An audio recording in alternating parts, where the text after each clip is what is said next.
Dans un premier temps, vous allez poncer les planches que vous avez récupérées qui sont déjà prédécoupées.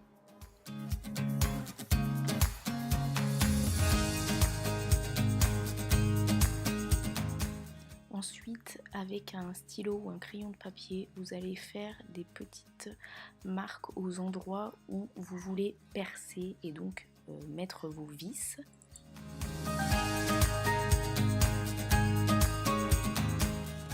Le plus important est de vous assurer que les trous sont bien l'un en face de l'autre, donc que les points sont alignés sur les deux planches.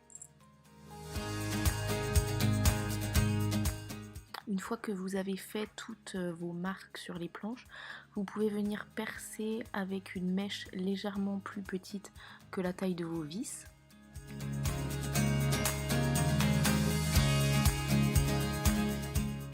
Et enfin, vous allez pouvoir venir mettre toutes vos vis dans les trous que vous avez réalisés au préalable.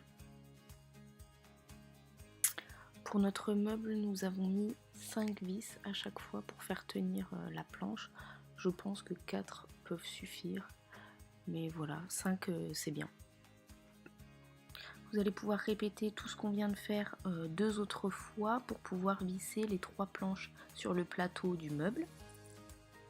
Pour la planche centrale, attention de bien mesurer à quel endroit elle se trouve en fonction de l'étagère et de la porte. Toujours de la même manière, vous allez venir visser le plateau du dessus cette fois, donc en faisant des marques, en perçant puis en vissant. Ensuite, pour l'étagère, plutôt que de venir la visser, nous avons décidé de mettre des taquets et donc de la poser. Pour poser les taquets, il faut percer avec une mèche de la taille des taquets et juste venir mettre les taquets dans les trous.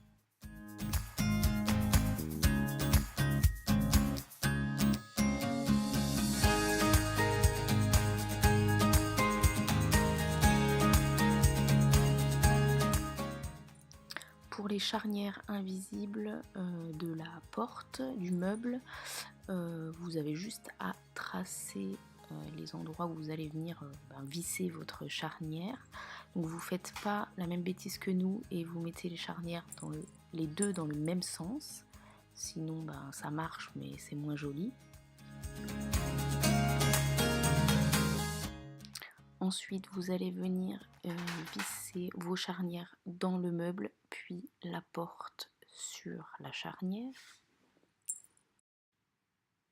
Lorsque c'est terminé, vous pouvez essayer de fermer la porte et si ça ne va pas, effectuer quelques ajustements.